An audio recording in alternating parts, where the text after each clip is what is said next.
a lot of Gen Zs are for the first time stepping in the workplaces. And this is true for Plum as well. They graduated in the last 2 years, have never stepped into a workplace, straight away started working out of the homes. Right.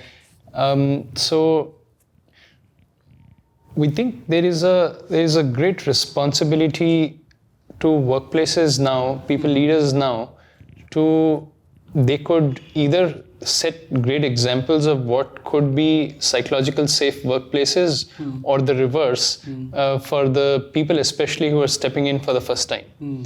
So let's talk about how should we cater to these different generations and build policies to the needs of all these generations. I also want to go into especially more focus on Gen Z and their relationship with burnout and stress as well. Yeah, there is a tendency to sometimes describe Gen Z as the burnout generation. I read a media report. I am a little wary of using these sort of sweeping adjectives. The burnout generation, Gen Zs as the burnout generation. I'm not a representative of Gen Zs, so I have to admit that I'm speaking from second-hand knowledge and whatever I read in the news, etc. I'm a little wary of describing an entire generation as the burnout generation. I think a far better pursuit would be to understand what are the unique stressors on young people today, right? The reason we need to understand that is because, especially in India, is because there is a huge elephant in the room that we don't talk about when it comes to young people. And that is that this generation, the 15 to 39 age group, is very, very vulnerable to suicide. Suicide is the number one killer of young Indians. Just sit with that for a second before you get into sort of very nitty-gritty conversations on policies, etc. Right? So that's one kind of pressure. The other kind of pressure, of course, is what comes with this sort of constant 24/7 bombardment of bad news all around. And I'm talking about social media, of course. Yeah. Now, the relationship between social media and mental health, that's a whole different can of worms. Yeah. But we have to understand that this generation, youngsters, they care intensely about a lot of issues. And I can't emphasize this enough because it makes me really angry whenever I see younger people being characterized as frivolous, footloose, all of these characterizations. It's very unfair and absolutely not an accurate picture. I think young people care for an enormous number of issues, whether it is climate change, whether it is a rights-based view of the world, social justice. They are in the forefront of all citizen-led movements around the world. Whether it is, we've seen so many of these. Yeah. So we have to understand that this is a generation that merits being treated with a lot of compassion. And they can be fiercely loyal to you if you are able to prove that you're worthy of that sort of commitment and passion. So first of all, you need to start looking at this generation differently. Okay. Right. The second point that you raised was about the coexistence of different generations in the same workplace and whether a company should design policies to cater to each of these different generations.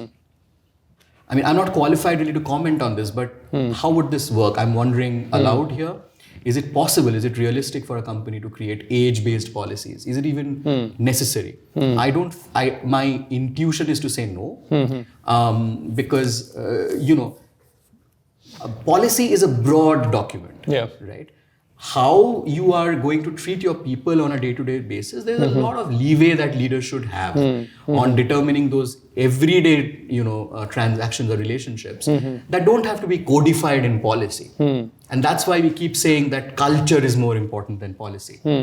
Right? You should not maybe even create age-based policies. But what you can definitely do is for your company to become more compassionate towards the unique needs of different groups of employees. Yeah. And I'm happy that you talked about, this sort of existence of different generations. We talk a lot about young people, as we should. We do not talk about slightly older employees. Yeah. Many of whom are, they find their skills becoming obsolete in some cases. They struggle to fit in. There is a lot of ageism in Indian corporations. And this is also connected to the fact that when you read about mental health in the media, you will hardly find any older people represented in those stories. You will generally, it's almost as if depression is caused only by doom scrolling on social media or watching videos on Netflix. Only that population that does all this is more susceptible to mental health issues. And I discovered this 3 or 4 years ago when I was, 3 years ago maybe, when I was at The Correspondent.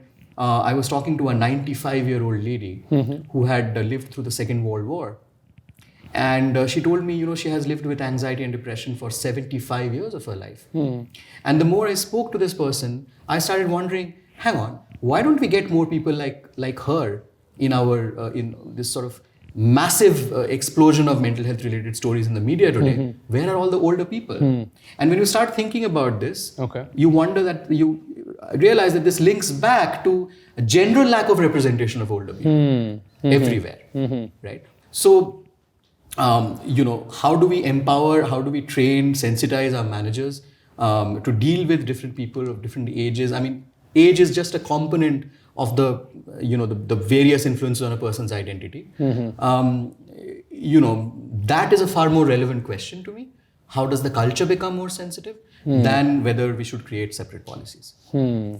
But why is that there is less representation? I mean, though, are those people not working in the is not part of the workforce? They are part of the workforce. They are part of the workforce, absolutely. I think there are multiple reasons why we don't talk about older people when we talk about mental health. First of all, we almost expect old people to be a little cranky, cantankerous, low. I thought this was the other way around. This is, when I started researching and I reached out to a lot of doctors. I reached out to a psychiatrist who specializes in geriatric, psychiatry. And I reached out to him and I said, hey, can you help me out here? Am I reading this wrong, or do you really feel that we don't talk about old people enough? And he said, you're absolutely right. And the reason is that there's a cultural expectation that, older people, that they don't have the right to ask for mental health, or that, because you're no longer human resource, So post-retirement anyway, nobody cares about old people's mental health. But even when they are in their active years, often we expect that with age you become cynical. These are sort of unstated, unspoken cultural norms, cultural expectations. And the other reason is that the kind of disorders or problems that are associated with old age, in fact, before the pandemic, and this is all, I found all of this out during my research, the National Institute of Aging in the US, they have a National Institute on Aging. The only 3 disorders, age-related disorders that were listed on their homepage were dementia, Alzheimer's, and Parkinson's. And here's the kicker. According to the World Health Organization, depression is the #1 cause of mental health related disability among older people, 60 plus. Wow. Even I spoke to a lot of people, even in the 50 to 60 category, and they said, yeah, we do live with this, but it's almost as if we have decided as a culture that depression is a young person's problem. Depression does start early on in life.